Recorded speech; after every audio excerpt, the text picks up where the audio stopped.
Cela fait maintenant plus d'1 an que le télescope James Webb, dont la construction aura pris plus de 20 ans, a été lancé. Et, au cours d'un laps de temps relativement bref, ce matériel ultramoderne, et le plus perfectionné de l'histoire, a déjà permis de nombreuses découvertes. En observant l'univers dans l'infrarouge, James Webb nous permet de voir des choses qu'aucun autre télescope n'avait jamais montrées auparavant. L'objectif principal de cet incroyable appareil est d'étudier la formation des galaxies et des étoiles qui sont apparues dans l'univers primordial. Par exemple, observons la pouponnière d'étoiles la plus proche de nous. C'est une région de l'espace où naissent de nouveaux astres. La NASA a partagé ce cliché saisi par le télescope, qui nous montre une petite région de formation d'étoiles. Si vous regardez attentivement l'image, vous apercevrez les jets de matière produits par les étoiles naissantes. Autour d'eux, des nuages de poussière cosmique de différentes couleurs se mêlent les uns aux autres. C'est une vue fascinante. La poussière rouge est constituée de molécules d'hydrogène. On peut également remarquer que certaines étoiles présentent quelque chose de semblable à des ombres. Celles-ci indiquent la création de ce qui deviendra plus tard des planètes. À première vue, l'image peut sembler très chaotique. Mais les astronomes affirment qu'il s'agit là d'une pouponnière d'étoiles relativement petite et tranquille par rapport à certaines autres. De nombreuses jeunes étoiles sont de taille similaire à notre Soleil, ou un peu plus petites. La photo elle-même a été prise à l'aide de la caméra proche infrarouge de James Webb. C'est la caméra principale du satellite, capable de prendre des photos du cosmos dans 2 différentes gammes d'infrarouge. Une autre incroyable découverte faite par le télescope James Webb est celle de molécules de fumée dans une galaxie très lointaine. C'est la première fois que de telles molécules sont découvertes aussi loin de notre planète. La galaxie en question se situe à 12,3 milliards d'années-lumière de la Terre. Elle s'est probablement formée environ 1,5 milliard d'années après le Big Bang. Malgré l'immense distance entre cette galaxie et notre planète, les scientifiques sont parvenus à détecter des composés chimiques habituellement présents dans la suie ou dans la fumée. Et cette découverte n'est pas des moindres, car elle a repoussé le record de détection de telles molécules complexes d'environ 1 milliard d'années. Cette étude a également confirmé l'incroyable potentiel de l'équipement spatial le plus avancé de notre époque. En effet, il est parvenu à faciliter cette découverte en dépit du fait que le spectromètre nécessaire aux mesures ait été endommagé suite à une dégradation aussi soudaine que surprenante. Le télescope James Webb a également contribué à notre compréhension des exoplanètes. Il s'agit de ces planètes qui orbitent autour d'étoiles autres que notre propre Soleil. C'est au début de l'année 2023 que l'Observatoire spatial a repéré sa première exoplanète, LHS 475b. Elle se situe à 41 années-lumière de la Terre et a à peu près la même taille que notre planète.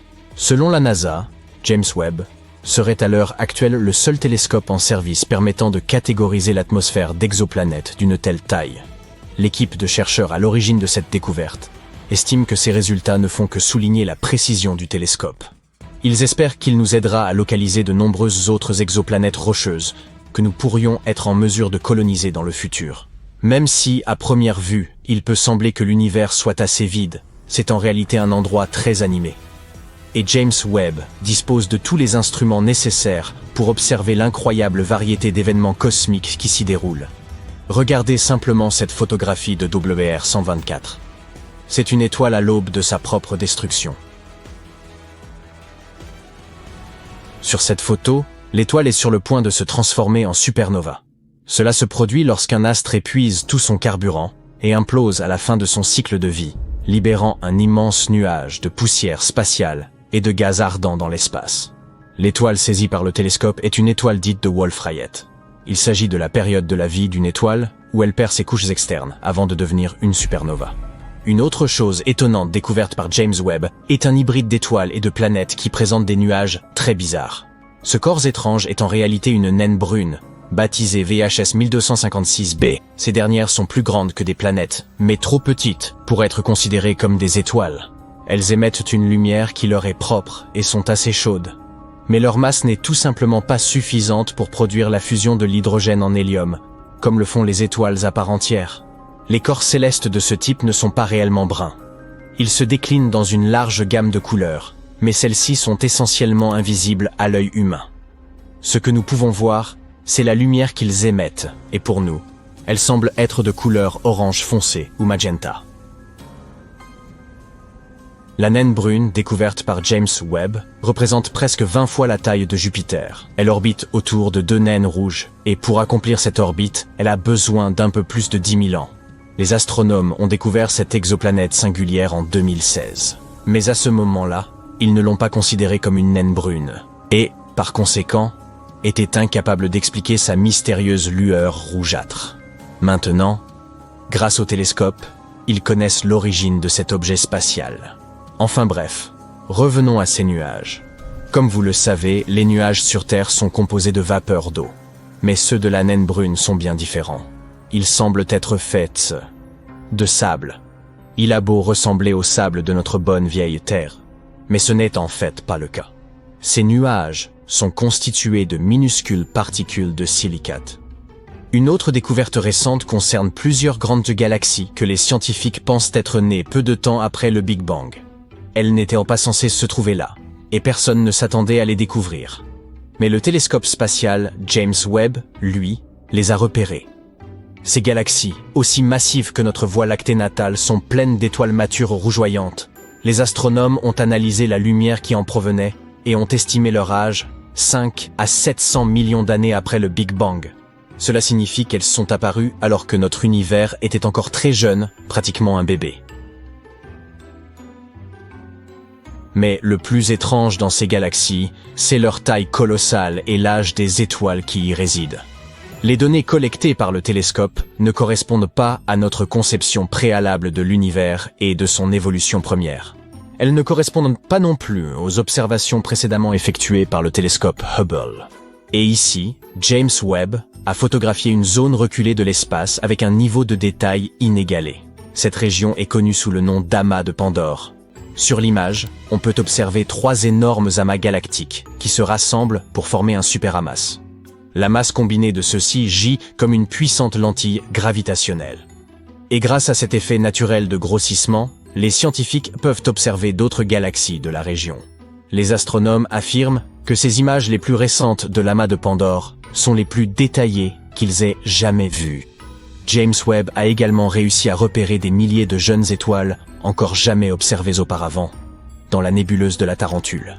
Cette formation cosmique doit son nom aux filaments de poussière repérés tout autour dans des clichés précédents.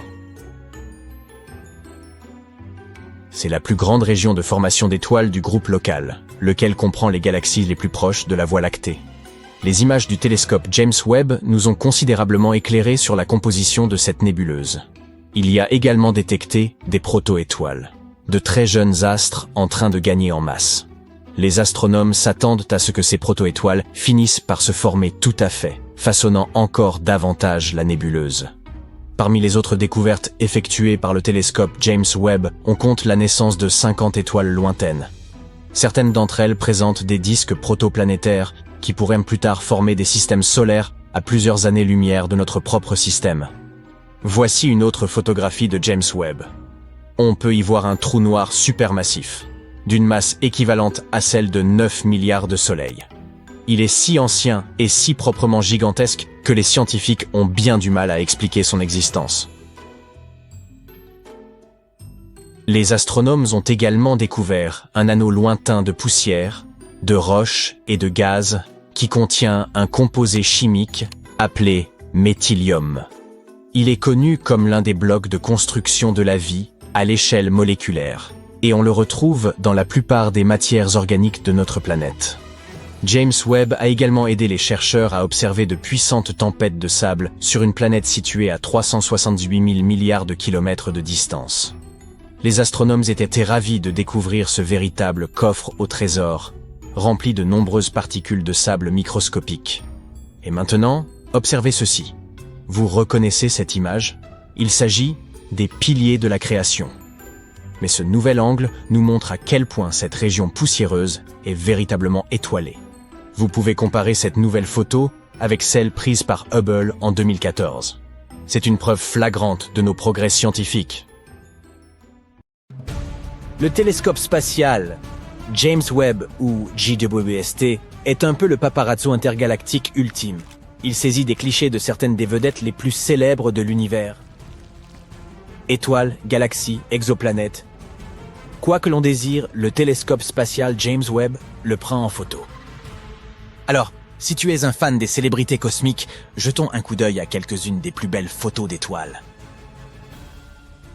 La nébuleuse de la Carène. L'image de la nébuleuse portant le nom charmant de Carina a été publiée le 12 juillet.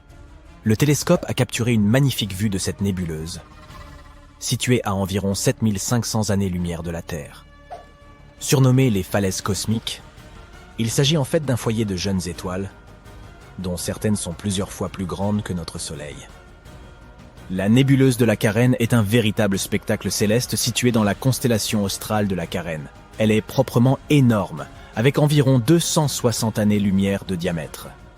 Les étoiles massives de cette nébuleuse sont si brillantes et si chaudes qu'elles créent un nuage incandescent de gaz et de poussière autour d'elles.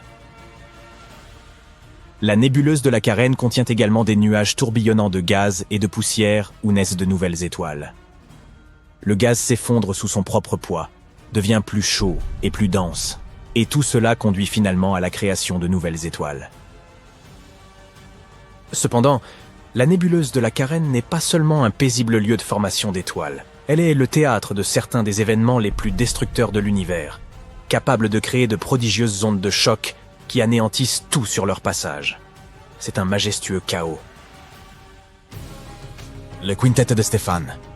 Cette photo a également été publiée le 12 juillet. Le quintet de Stéphane est un groupe observable de 5 galaxies, situées à une immense distance de notre planète, soit environ 290 millions d'années-lumière dans la constellation de Pégase. C'est comme une réunion de familles cosmiques. Toutes ces galaxies sont liées les unes aux autres et interagissent les unes avec les autres d'une manière très intéressante. Elles s'étendent et s'attirent les unes les autres au moyen de leur gravité, échangeant constamment du gaz et de la poussière. Cette interaction entraîne la collision et la fusion de certaines galaxies, ce qui peut engendrer toutes sortes d'effets intéressants, comme des sursauts de formation stellaire et des supernovae. Grâce à James Webb, nous avons pu observer des ondes de choc, des queues de marée et d'autres détails étonnants de ces galaxies. Leurs interactions créent un spectacle époustouflant que l'on peut voir clairement sur cette photo. Jupiter. Et voici notre bonne vieille copine géante. Cette image a été publiée par la NASA le 22 août. Jupiter est la plus grande planète de notre système solaire. Elle est connue pour ses nombreuses lunes et ses magnifiques nuages tourbillonnants. Mais elle possède également un système d'anneaux, tout comme Saturne, qui sont constitués de minuscules particules de poussière en orbite autour de la planète. Ces anneaux sont beaucoup plus petits et moins visibles que ceux de Saturne, mais ils sont tout de même très intéressants. Jupiter possède également des aurores, qui sont des spectacles lumineux colorés se produisant dans l'atmosphère de la planète. Elles sont causées par les particules chargées du vent solaire qui interagissent avec le champ magnétique de Jupiter. Comme sur Terre, elles sont visibles près des pôles de la planète. Mais ces aurores sont beaucoup plus lumineuses et intenses que les nôtres. On peut même observer ce spectacle lumineux depuis l'espace. Et aujourd'hui, nous sommes enfin en mesure de capturer ce spectacle éblouissant. La photo du télescope spatial montre les aurores de Jupiter, ses anneaux et même deux de ses lunes, Amalthée et Adrastée. Il est étonnant de voir à quel point elles sont nettes et lumineuses sur cette photo. La galaxie de la roue de Chariot. La NASA a publié cette image le 2 août. Cette photo nous montre la galaxie de la roue de Chariot et ses proches voisines. Cette galaxie doit évidemment son nom à sa forme circulaire et elle ressemble un peu à une roue de bicyclette, n'est-ce pas? Il s'agit d'une masse géante et tourbillonnante d'étoiles, de gaz et de poussière, située dans les profondeurs de l'espace. Elle a la forme d'une roue à fuseau, avec de longs bras en spirale. Ces bras sont maintenus en l'état par la gravité de la région centrale, qui abrite un trou noir supermassif. Mais la galaxie de la roue de Chariot est un peu différente des galaxies spirales qui lui sont apparentées. Elle s'est formée lorsqu'une galaxie plus petite est entrée en collision avec une galaxie plus grande, créant une onde de choc qui s'est propagée dans le gaz et la poussière environnante. Nous devrons certainement visiter cette galaxie un jour et cela promet sans doute d'être un voyage endiablé. La galaxie spirale M74. Et voici une autre galaxie spirale. La NASA a publié cette image le 22 juillet. Le télescope James Webb a dû traverser d'épaisses couches de poussière et de gaz pour distinguer ce magnifique amas d'étoiles. M74 appartient à une classe spéciale de galaxies spirales connue sous le nom de galaxies de grand style.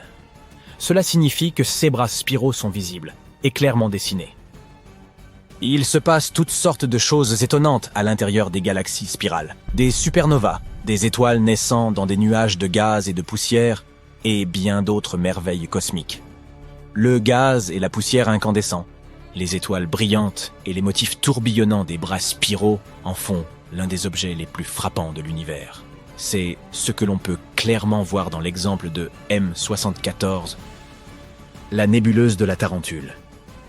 Cette image de la nébuleuse au nom effrayant de Tarentule a été publiée le 6 septembre. La photographie couvre pas moins de 340 années-lumière. C'est une distance colossale. Grâce à cette image, les astronomes ont découvert de nouvelles jeunes étoiles qui étaient auparavant masquées par la poussière. La nébuleuse de la Tarentule est située à 160 000 années-lumière de nous, dans le grand nuage de Magellan.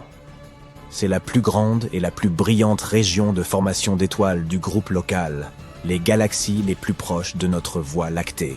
Elle doit son nom à sa forme, qui ressemble un peu aux pattes d'une grosse araignée. Il s'agit d'une vaste région de l'espace, d'environ 1000 années-lumière de diamètre, qui abrite certaines des étoiles les plus massives et les plus lumineuses de l'univers. L'une des raisons pour lesquelles la nébuleuse de la Tarentule intéresse les scientifiques est sa composition. Celle-ci est proche de celle des régions d'étoiles, dites du midi cosmique. Ce que l'on appelle l'état de notre univers lorsqu'il n'était âgé que de quelques milliards d'années. À cette époque, la formation d'étoiles était à son apogée. Grâce au télescope James Webb, nous pouvons mieux étudier cette galaxie et découvrir ce qu'était notre univers au sommet de sa gloire. Les anneaux de Neptune. Cette photo a été publiée le 21 septembre 2022. Sur cette photo, on peut même voir 6 petites lunes à côté de la planète, avec Triton qui brille de 1000 feux en haut à gauche. Tu ne pensais quand même pas qu'il s'agissait du Soleil, n'est-ce pas?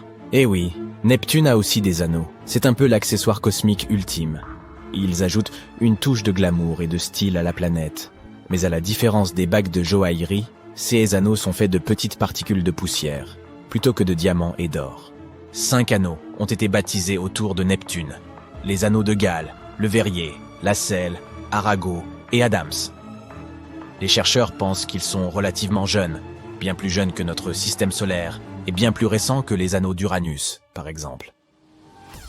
Ils ont probablement été créés lorsque l'une des lunes intérieures de Neptune s'est approchée trop près de la planète et a été déchirée par sa gravité.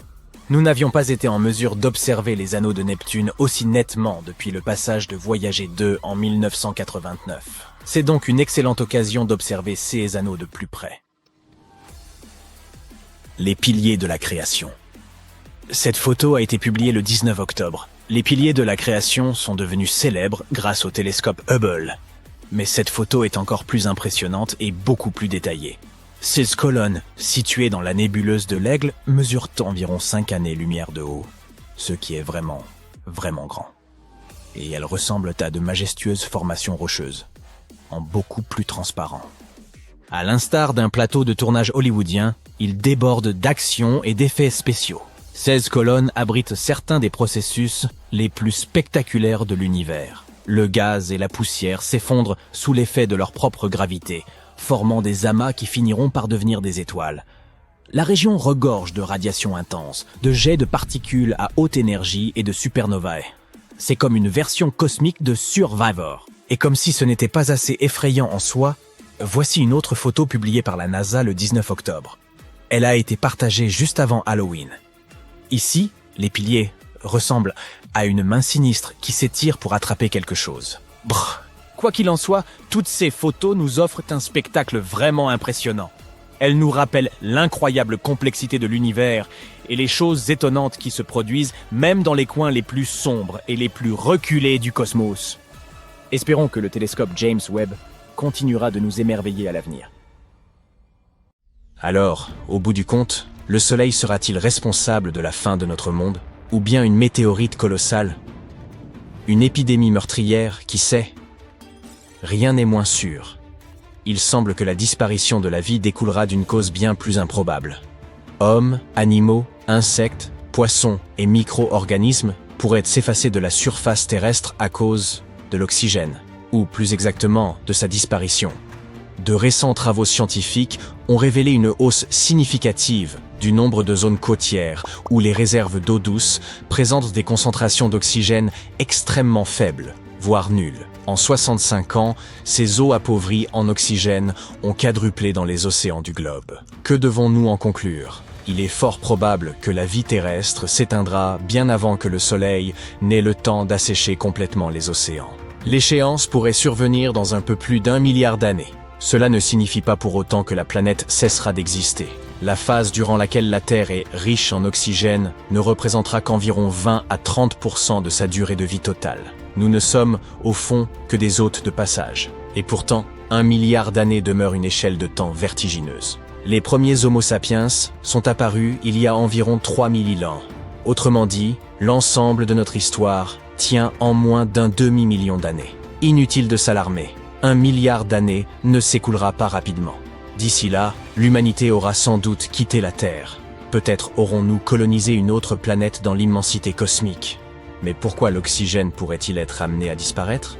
Le Soleil chauffant davantage, la Terre se réchauffera à son tour, entraînant la dégradation du dioxyde de carbone, indispensable à la photosynthèse. Sans dioxyde de carbone, les plantes cesseront de produire de l'oxygène. Par ailleurs, la baisse du CO2 pourrait faire grimper la teneur en méthane, un gaz qui nous est nocif. Tout cela semble logique, mais il ne s'agit que d'une cause secondaire. Le problème de fond est ailleurs.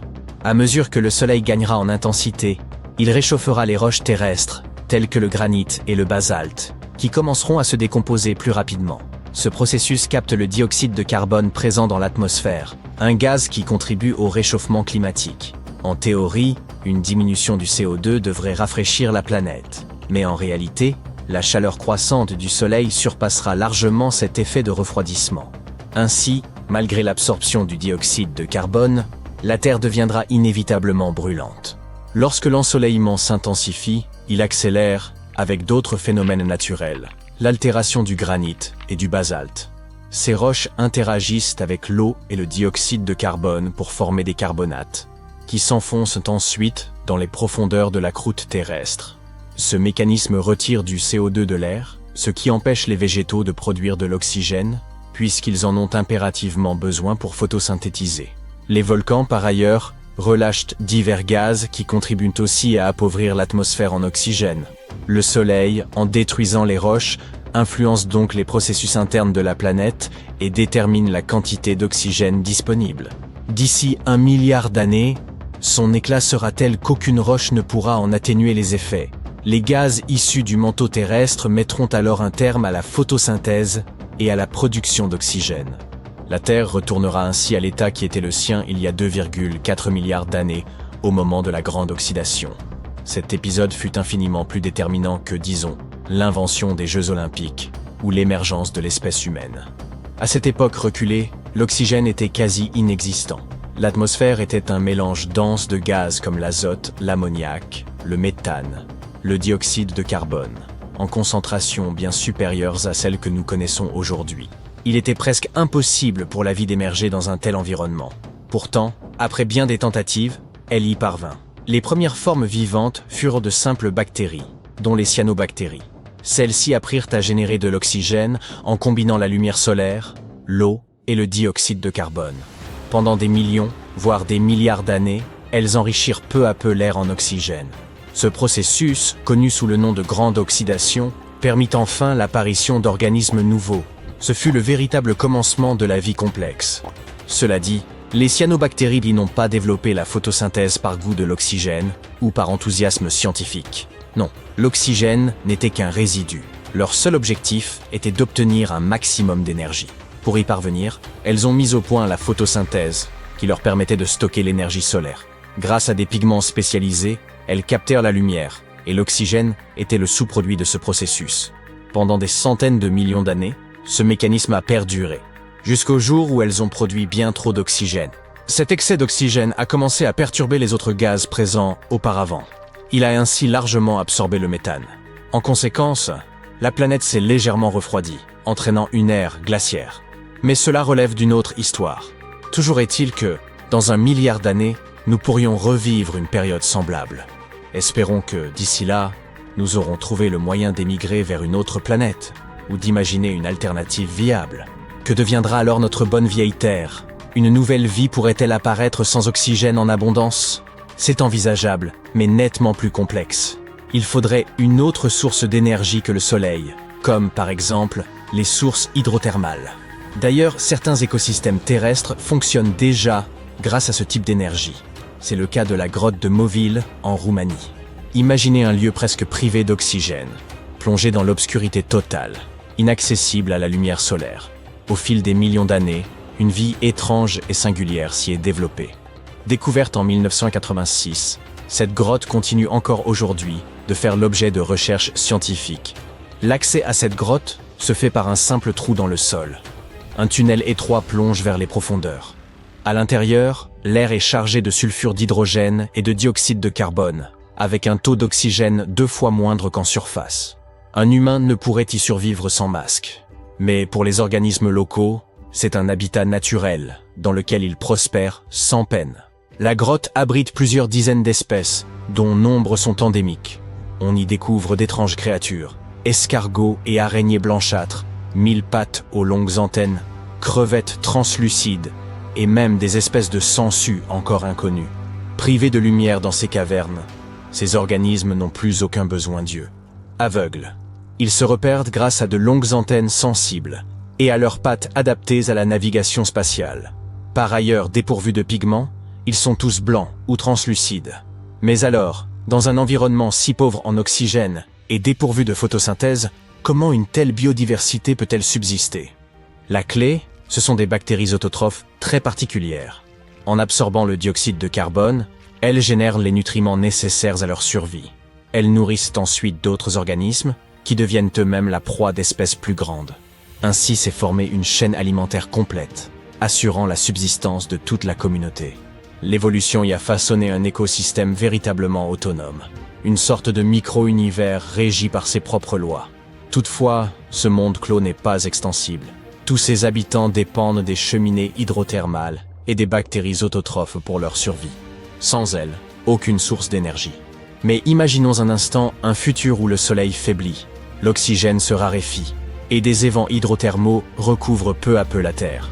L'obscurité règne, l'atmosphère se charge de méthane, de dioxyde de carbone et d'autres substances. Pourtant, la vie réapparaît, jusqu'à l'émergence de nouveaux êtres humains.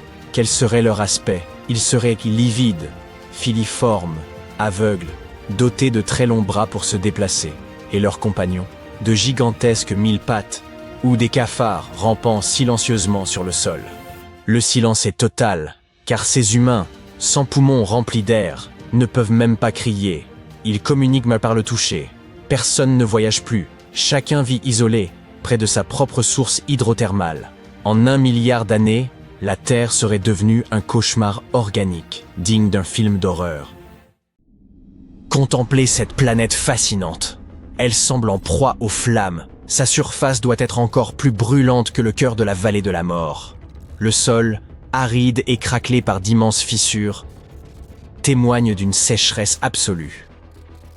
Pas une seule goutte d'eau n'existe dans cet univers surchauffé. Pourtant, voici la même planète sous un tout autre visage. À présent, elle est plongée dans un froid glacial.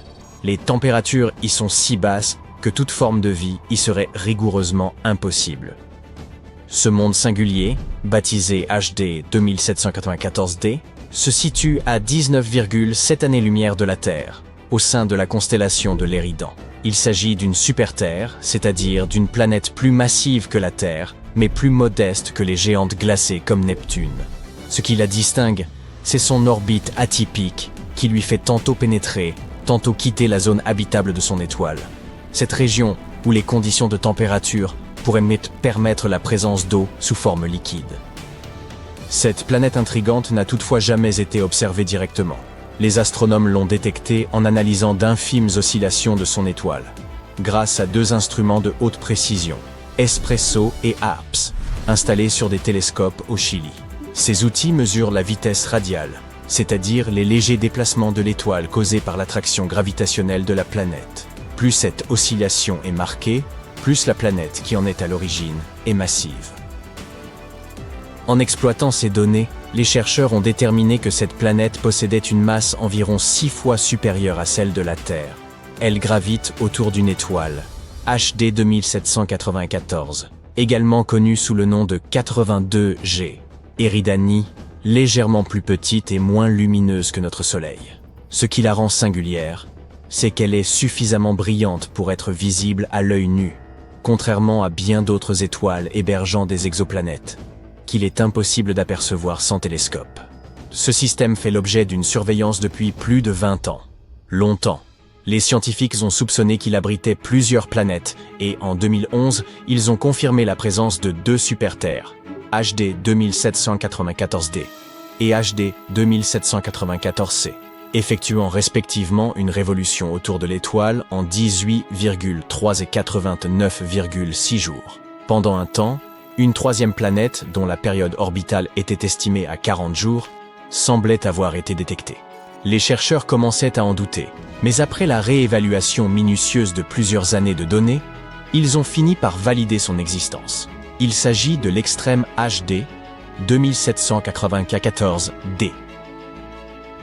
Michael Crétinier, un chercheur de l'université d'Oxford, a joué un rôle déterminant dans l'identification de cette planète. Il s'est appuyé sur un algorithme informatique baptisé Yarara pour isoler le faible signal de la planète du bruit de fond. Grâce à cette méthode, il a pu confirmer non seulement l'existence de HD 2794D, mais aussi son caractère exceptionnel. Contrairement aux planètes de notre système solaire, qui suivent des trajectoires essentiellement circulaires, celle-ci adopte une orbite fortement elliptique et allongée. Il lui faut 647 jours pour achever une révolution autour de son étoile, soit 40 jours de moins que la durée de l'orbite martienne autour du Soleil. À son apogée, cette planète se trouve à une distance équivalente à 2 fois l'intervalle Terre-Soleil, la plaçant bien au-delà de la zone habitable. Mais à son périgée, elle se rapproche jusqu'à 0,75 UA, pénétrant alors dans la région où les températures pourraient permettre la présence d'eau liquide. Cette oscillation extrême engendre d'étranges saisons. Pendant une partie de son orbite, HD 2794D se transforme en un véritable désert de glace. Lorsque la planète s'approche de son étoile, les températures s'envolent et les glaces doivent alors fondre, donnant naissance à des océans éphémères. Elle traverse ainsi une brève période de chaleur torride, si intense que l'eau en surface pourrait s'évaporer dans l'atmosphère. Mais dès que la planète s'éloigne, un automne brumeux s'installe, accompagné de pluie, avant de céder la place à un hiver rigoureux. Autrement dit, cette planète oscille entre un froid extrême et une chaleur accablante, rendant son environnement imprévisible pour toute forme de vie. Si des organismes s'y sont développés, ils doivent nécessairement être capables de résister à un milieu en perpétuel bouleversement. Mais pourquoi HD 2794D suit-elle une orbite si singulière? Elle pourrait être le vestige d'événements survenus il y a des milliards d'années, alors que le système planétaire était encore en formation. À une époque reculée, une autre planète de taille aurait pu perturber son orbite, lui imposant cette trajectoire. Une autre théorie suggère qu'une planète géante autrefois présente dans le système aurait contraint HD 2794D à suivre une orbite allongée sous l'effet de son influence gravitationnelle. Plus tard, cette géante aurait pu être expulsée du système, abandonnant HD 2794D sur sa trajectoire actuelle. Cette théorie semble cohérente, car les 2 autres planètes du système, HD 2794b et HD 2794c, évoluent sur des orbites bien plus régulières. La découverte de cette planète est fascinante, car elle remet en question notre compréhension des mondes habitables. Contrairement aux planètes qui résident en permanence dans la zone habitable, HD 2794d ne fait que la traverser. Les scientifiques veulent savoir si elle pourrait tout de même abriter la vie, ne serait-ce que temporairement. Pour répondre à cette question, de futurs télescopes analyseront son atmosphère à la recherche d'eau, de gaz ou même de traces biologiques. Une autre super-Terre susceptible d'abriter la vie évolue autour d'une étoile située à 137 années-lumière. En termes astronomiques, c'est relativement proche. Une année-lumière équivaut à environ 9,5 milliards de kilomètres. Baptisée Tweet 515b, cette planète est 1,5 fois plus grande que la Terre et, Contrairement à HD 2794D, elle demeure en permanence dans la zone habitable. Regardez, voici à quoi les astronomes pensent que cette planète pourrait ressembler. TOA 715b boucle son orbite très rapidement, en à peine 19 jours. Mais bien qu'elle soit proche de son astre, elle pourrait ne pas être excessivement chaude, car son étoile se trouve être une naine rouge, un corps céleste plus petit et plus froid que notre Soleil. Cela signifie que TOA 715b pourrait avoir un climat plus tempéré que d'autres exoplanètes orbitant autour d'étoiles plus chaudes. La NASA a détecté cette planète grâce au satellite Transiting Exoplanet Survey, qui repère les exoplanètes en observant les légères baisses de luminosité d'une étoile lorsqu'une planète passe devant elle. Comme les naines rouges sont plus petites et moins brillantes que le Soleil, les planètes en transit sont plus faciles à identifier. Les astronomes comptent approfondir l'étude de cette planète grâce au télescope spatial James Webb. Situé à 1,6 million de kilomètres de la Terre, ce télescope ultra performant est capable d'analyser l'atmosphère des exoplanètes. Si TOI 715b en possède une, il pourrait aider les chercheurs à en identifier les gaz présents et évaluer si les conditions sont propices à l'eau liquide, voire à la vie.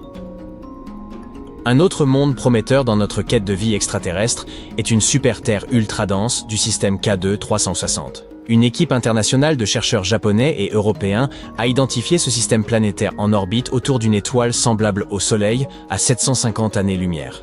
Ce système renferme 2 planètes, dont l'une des exoplanètes rocheuses les plus denses jamais découvertes. K2 360b est une super-Terre rocheuse, mesurant environ 1,6 fois la taille de la Terre, mais avec une masse 7,7 fois supérieure, ce qui la rend aussi dense que le plomb. Elle orbite autour de son étoile à une vitesse fulgurante, achevant une révolution en seulement 21 heures. C'est la planète à période de révolution ultra courte la plus dense connue, avec des propriétés bien mesurées. Sa voisine, K2 360c, est une planète bien plus massive, d'au moins 15 masses terrestres. Elle met 9,8 jours à boucler son orbite, mais comme elle ne passe pas devant son étoile de notre point de vue, sa taille exacte demeure inconnue.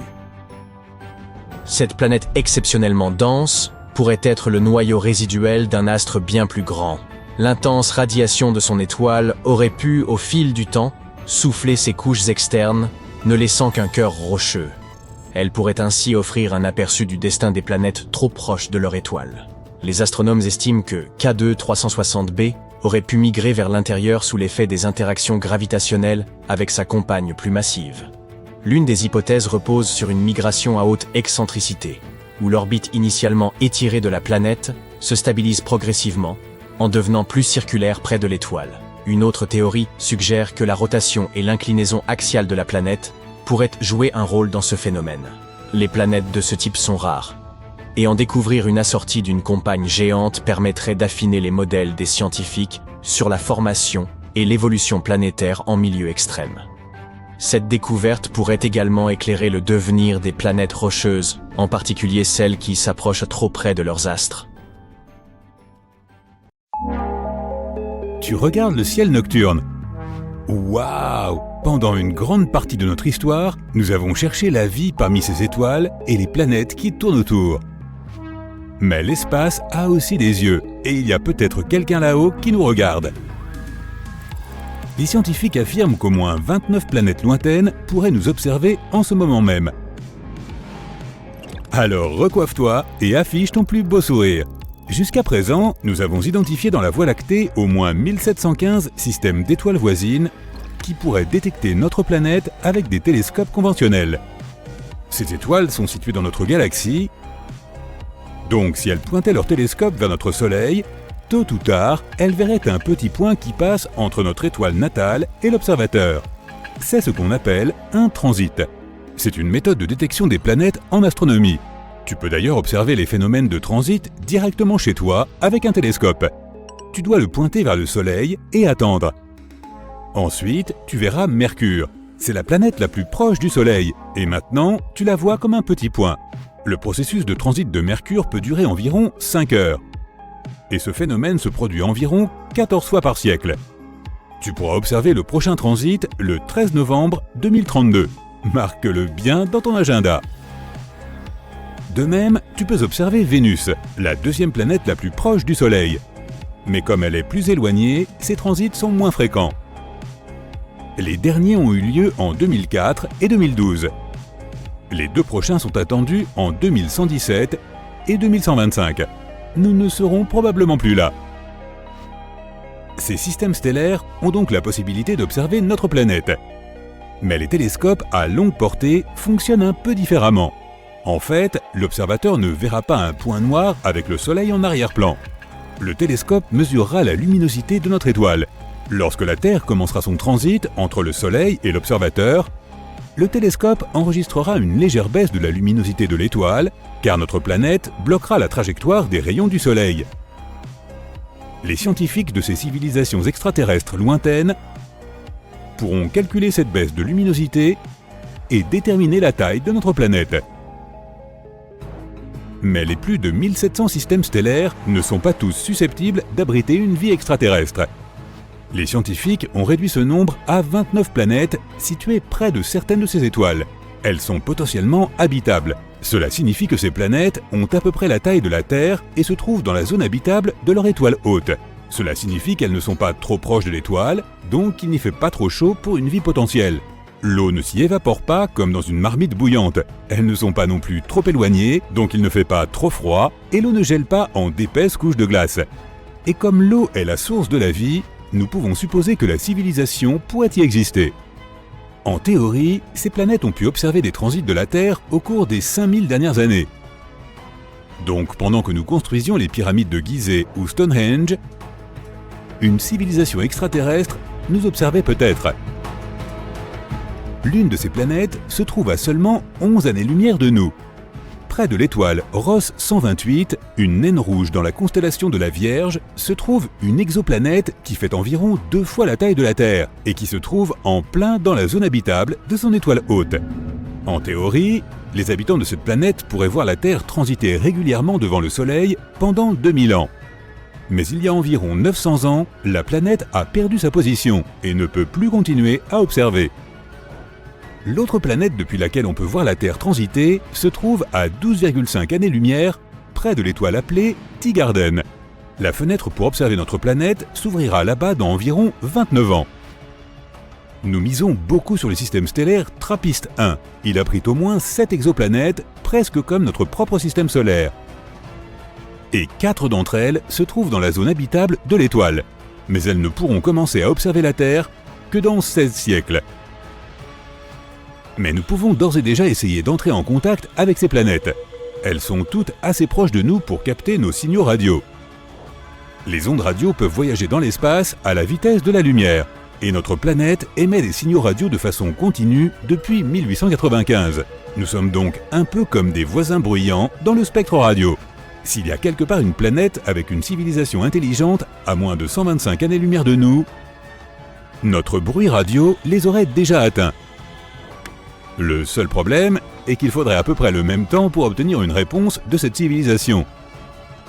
L'autre problème de la radio est que toute civilisation l'utilise pendant une période relativement courte.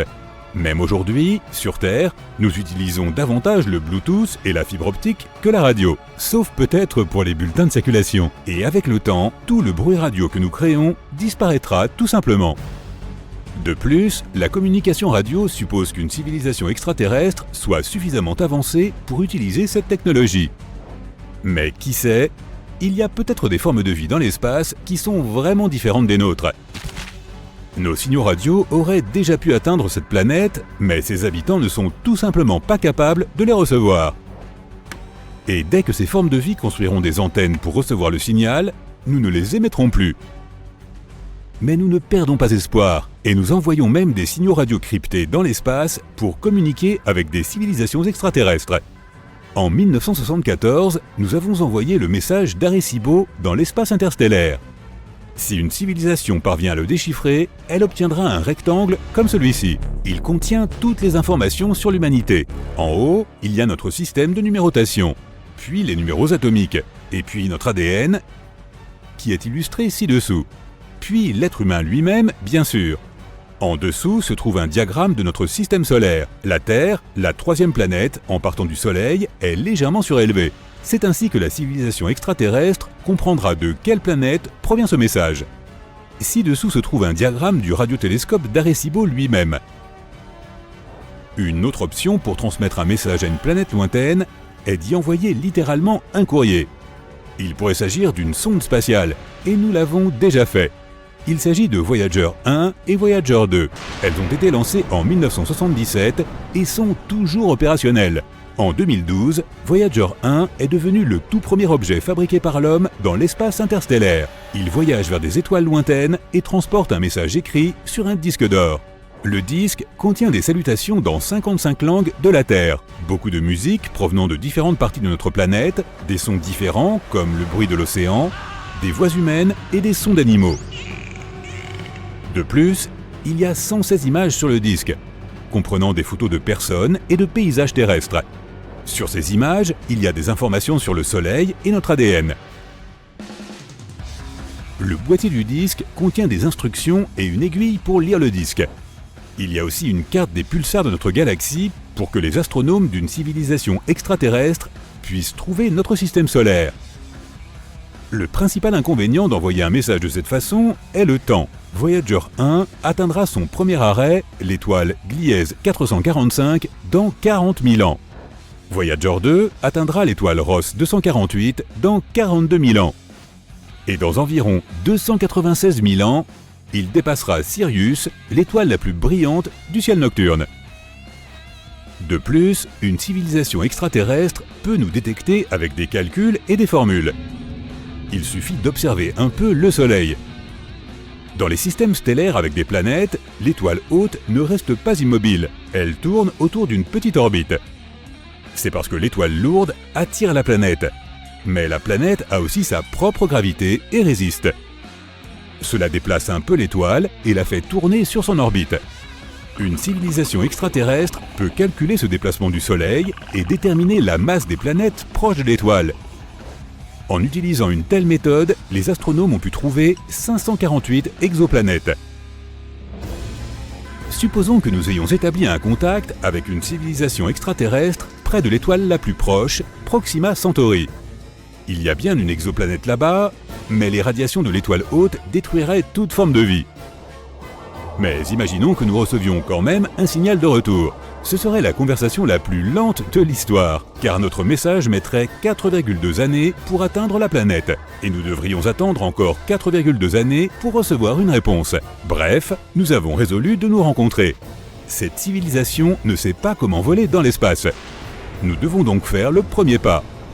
Bien que Proxima Centauri soit l'étoile la plus proche du système solaire, il faut environ 73 000 ans pour y aller avec une fusée conventionnelle. Nous devons donc apprendre à voyager à la vitesse de la lumière, mais même dans ce cas, il faudrait encore 4,2 années pour y aller. Imaginons que nous trouvions une vie extraterrestre de l'autre côté de la Voie lactée. Notre galaxie fait 100 000 années-lumière de diamètre. Le voyage d'un bord à l'autre prendrait donc 100 millénaires. Nous devons donc soit tricher avec les lois de la physique, soit transférer toute la civilisation humaine dans un vaisseau spatial géant qui voyagera d'étoile en étoile pendant des milliers d'années. Et lorsqu'il décollera de la Terre, seuls les lointains descendants du premier équipage pourront voir un autre système stellaire depuis le hublot du vaisseau spatial.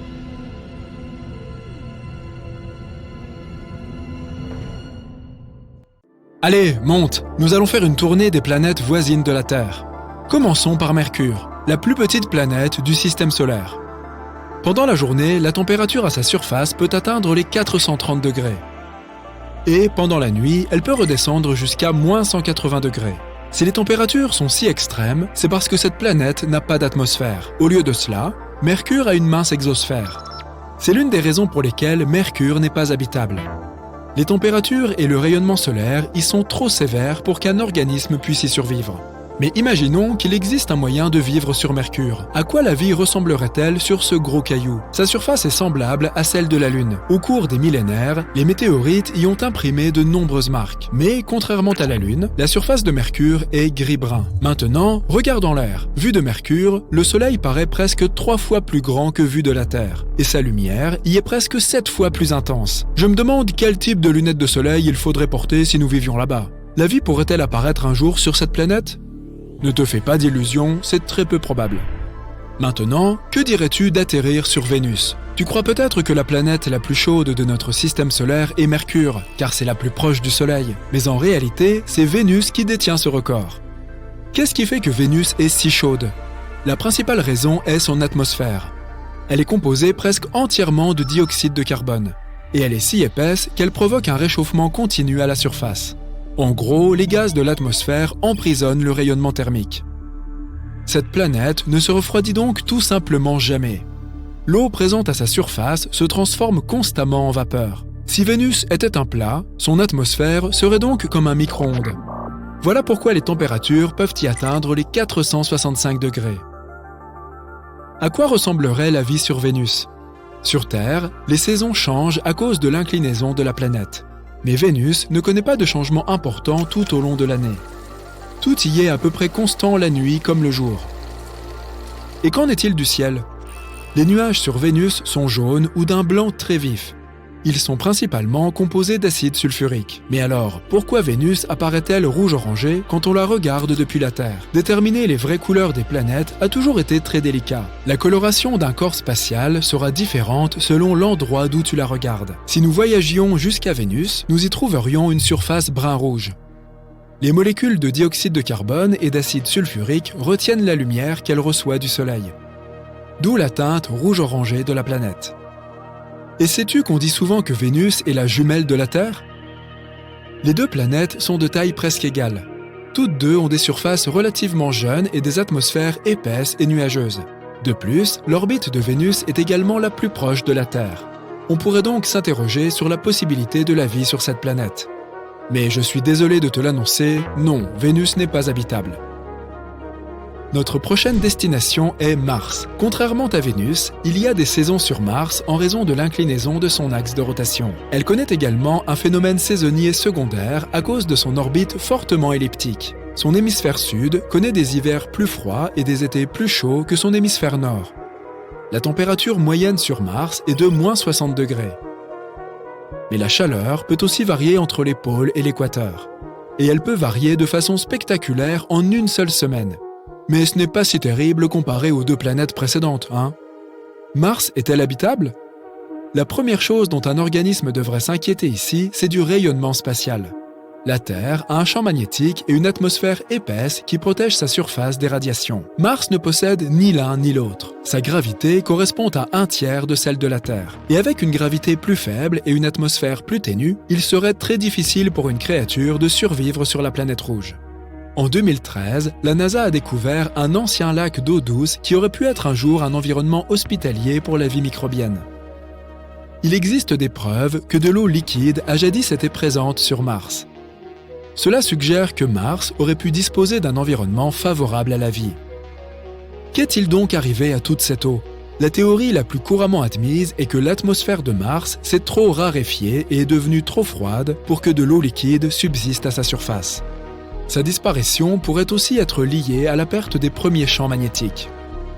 Ou ce serait sa taille qui serait tout simplement en cause. Mars est sans doute trop petite pour conserver de l'eau. Donc, pour l'instant, Mars n'est pas habitable. Mais nos scientifiques continuent d'envoyer des missions vers la planète rouge. Peut-être feront-ils de nouvelles découvertes ? On verra bien.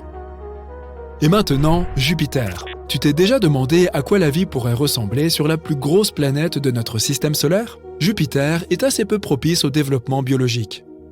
Les températures sur cette planète ainsi que sa composition ne sont pas du tout favorables à l'apparition de formes de vie.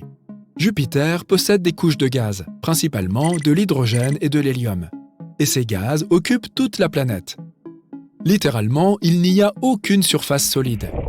Les gaz vont jusqu'au noyau. Sous la surface, ils deviennent liquides et se transforment en plasma car la pression atmosphérique y est bien plus intense que n'importe où sur Terre. Pour mettre les choses en perspective, un organisme sur Jupiter devrait pouvoir résister à une pression atmosphérique 1000 fois supérieure à celle de notre planète. Un être vivant pourrait-il survivre dans de telles conditions ? Peu probable. Jupiter n'est absolument pas habitable. Mais bon, il paraît que sa lune, Europe, elle, pourrait l'être. Changement de décor. Saturne.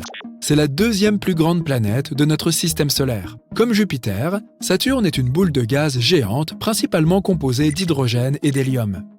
Et la température sur cette planète ? Elle est glaciale. Et puis, il y a des vents extrêmement puissants. Les vents dans la haute atmosphère de Saturne atteignent une vitesse de 490 mètres par seconde. Comparons ça aux tempêtes sur Terre pour mieux comprendre. L'ouragan le plus puissant jamais enregistré chez nous se déplaçait à une vitesse de 107 mètres par seconde. Donc, la réponse à la question « Y a-t-il de la vie sur Saturne ?» est plutôt évidente. La vie telle que nous la concevons n'y existe pas. Notre prochain arrêt est Uranus, l'une des plus grandes géantes de glace. L'atmosphère d'Uranus est dominée par la glace. Mais ce n'est pas la seule chose qui explique la couleur bleue de cette planète. L'autre raison est le méthane dans son atmosphère. Il absorbe la lumière rouge et reflète le bleu. Et c'est la même chose sur Neptune. Uranus est la planète la plus froide du système solaire. Les températures peuvent y descendre jusqu'à moins 224 degrés. La vie sur Terre a besoin de la lumière du Soleil qu'elle transforme en énergie. Mais il n'y a rien sur Uranus pour produire l'énergie indispensable à un quelconque développement. Bref, Uranus n'a pas l'environnement nécessaire pour abriter la vie. Allons voir du côté de Neptune, la deuxième géante de glace. Qu'y a-t-il sur cette planète la plus éloignée du Soleil? De toute évidence, il y fait incroyablement froid. Il n'y a ni source d'énergie pour la vie bactérienne, ni aucune eau liquide. Les scientifiques pensent qu'il est peu probable qu'on trouve de la vie sur Neptune à cause de ces conditions si peu hospitalières. Alors, qu'est-ce qui rend notre planète habitable? Et je ne parle pas seulement de la vie humaine. Je parle de tous les organismes, même des microbes. La vie nécessite des conditions très particulières pour être possible. Tous les êtres ont besoin de nourriture, d'eau et d'une température appropriée pour se développer. L'atmosphère est absolument cruciale. Les humains, par exemple, ont besoin d'oxygène pour respirer. Et ils ne peuvent survivre que si les températures ne sont ni trop hautes ni trop basses. Et puis, il y a la gravité.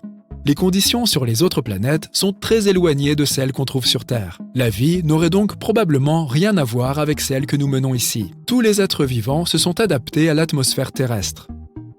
Dans ces autres mondes, ils seraient confrontés à des conditions de survie à chaque fois très particulières. La planète fend le vide de l'espace. Son orbite est instable, comme une boule de billard qui glisse sur la table à la recherche d'une cible pour entrer en collision. Seulement, cette boule a la taille de Mars, et elle fuse à 15 000 km/h. Boum! Elle s'écrase sur une autre planète. Cet objet de la taille de Mars s'appelait Theia, et ce sur quoi il s'est écrasé était la Terre. L'impact a libéré 100 millions de fois plus d'énergie que l'astéroïde qui a anéanti les dinosaures. La collision planétaire a projeté des tonnes de débris solides dans l'espace. Mais un seul des deux corps célestes a survécu. Theia a été détruite, puis entièrement avalée par cette Terre primitive. Mais ces débris ne sont pas allés voler sans fin dans le vide cosmique. Non, quelque chose de crucial s'est produit. Tous ces morceaux solides se sont rassemblés en un nuage.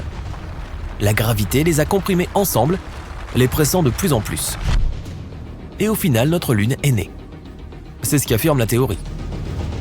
Au moment de l'impact, le système solaire venait de se former. Et ce rendez-vous aux proportions épiques n'aurait probablement pas eu lieu si une planète nommée Jupiter, alors nouvellement formée, n'avait pas projeté Theia hors de son orbite et directement sur la Terre. Notre jeune planète a résisté à l'impact. Le temps a passé, la Terre a évolué. Sa surface est devenue méconnaissable au cours des 4,5 milliards d'années suivantes. Il est difficile pour l'esprit humain de se représenter une durée aussi phénoménale. Nous allons donc tout condenser en une journée. Si minuit est le moment où la Terre s'est formée à partir du gaz et de la poussière qui sont restés après la création du Soleil, les 4 premières heures ne présentent qu'une planète sans vie. Chaude, couverte de lave, constamment bombardée par des astéroïdes et, comme tu le sais maintenant, par une autre planète. Mais la vie trouve toujours un chemin. Les premières cellules apparaissent. Il est 4 heures du matin sur notre horloge. À 14h08, on peut voir la forme du premier organisme unicellulaire. Ce n'est qu'à 20h28 que les plantes marines apparaissent. 20 minutes plus tard, qu'est-ce que c'est que ça? Des méduses. Après elles, la planète s'épanouit avec divers poissons, reptiles, insectes. Les forêts poussent à 22h30. Entre 22h56 et 23h40, les dinosaures parcourent la Terre. Ces lézards géants auront régné sur notre planète pendant moins d'1 heure.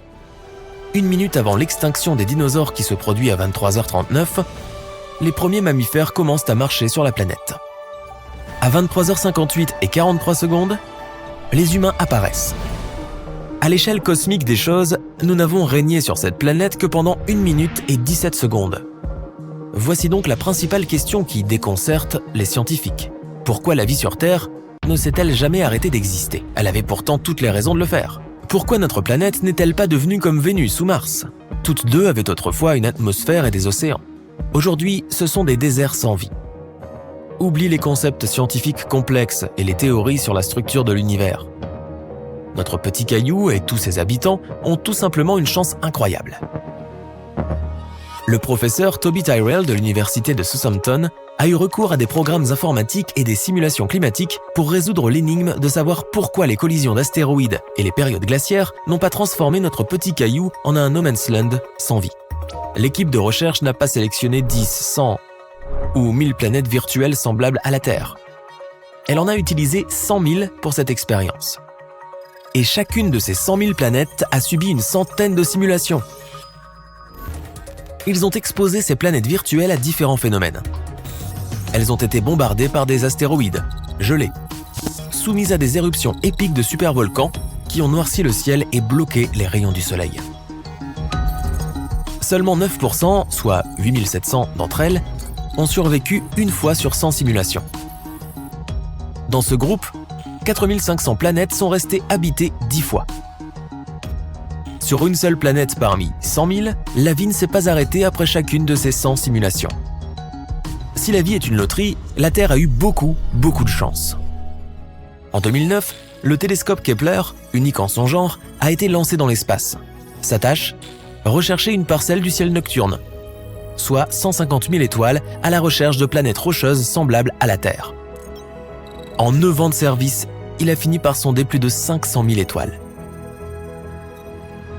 Pendant tout ce temps, et avec toutes ces observations sur près d'une décennie, Kepler a découvert 2600 planètes potentiellement semblables à la Terre. Ce qui est étrange, c'est que la plupart d'entre elles sont d'un type que l'on ne trouve pas dans notre propre système solaire. Elles ont une taille comprise entre celle de la Terre et celle de Neptune. Mais revenons à la vraie Terre. Si tu t'éloignes des villes et que tu regardes le ciel nocturne, tu verras un océan d'étoiles.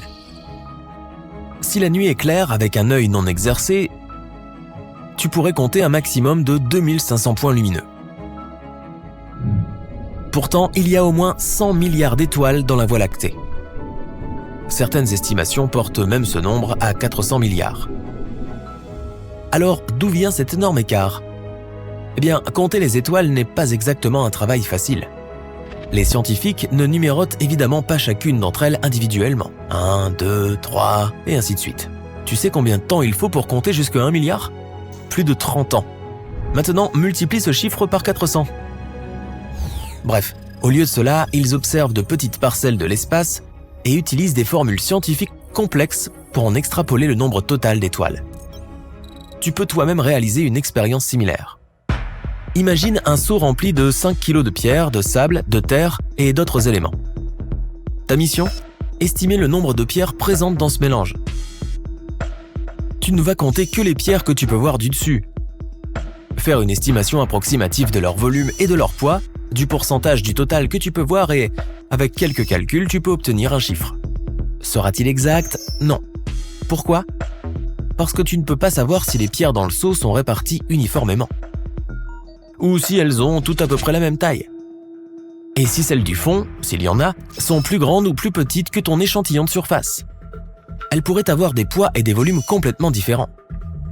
Ce seau est notre galaxie, la Voie lactée, et les pierres que tu comptes sont les étoiles.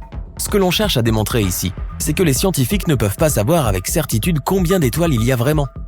Peut-être 100 milliards ou peut-être 4 fois plus. Parmi celles-ci, 4 milliards sont semblables à notre Soleil. Dans notre propre galaxie, l'estimation la plus souvent admise pour les planètes qui pourraient potentiellement accueillir la vie est de 300 millions. Mais comme le veut la tradition de l'inexactitude scientifique, ce nombre pourrait atteindre 5 milliards ou plus. Dans tous les cas, cela nous fait un bien large parc immobilier.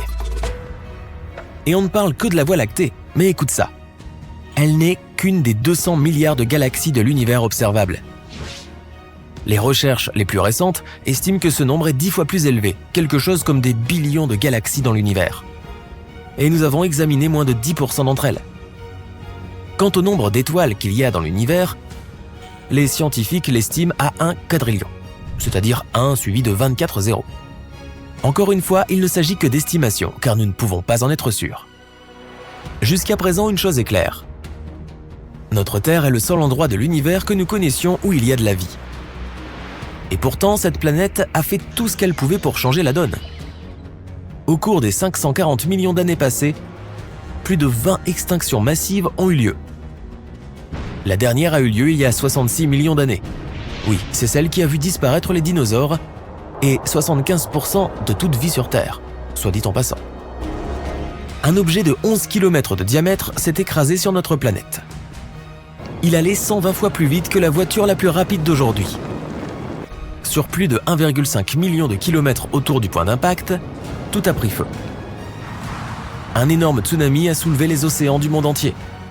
Des milliards de tonnes de poussière et de soufre se sont élevées dans le ciel et ont bloqué les rayons chauds du soleil. Un refroidissement global s'est produit sur Terre.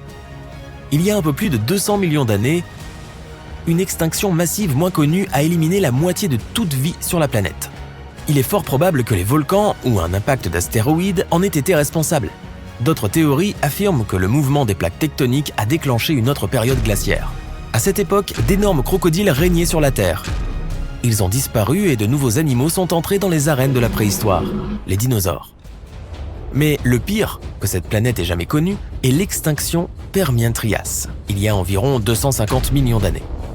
80% de la vie marine, 70% des animaux terrestres et des plantes, tout a disparu. Les volcans ont craché une quantité colossale de lave là où se trouve l'actuelle Sibérie. Et cela a affecté la planète entière.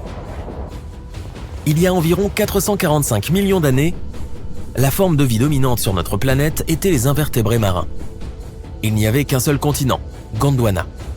Et les plantes commençaient tout juste à fleurir sur Terre. Mais quelque chose s'est produit qui a éliminé 75 à 85% de tous les organismes vivants. Cela a pu être une période glaciaire, une hausse des températures ou un phénomène encore plus effrayant. Certains pensent qu'il pourrait s'agir d'une énorme étoile qui a explosé à 6000 années-lumière de la Terre. Elle aurait projeté un jet de rayons gamma qui aurait déchiré l'espace. Et la pauvre petite Terre se trouvait sur sa trajectoire. La couche d'ozone a été brûlée instantanément. Oui, et nous en avons clairement besoin pour nous protéger. Peu importe à quel point la planète ou même l'univers essaie d'anéantir la vie sur Terre, qui est d'ailleurs née en défiant toute probabilité, la vie trouve toujours un chemin.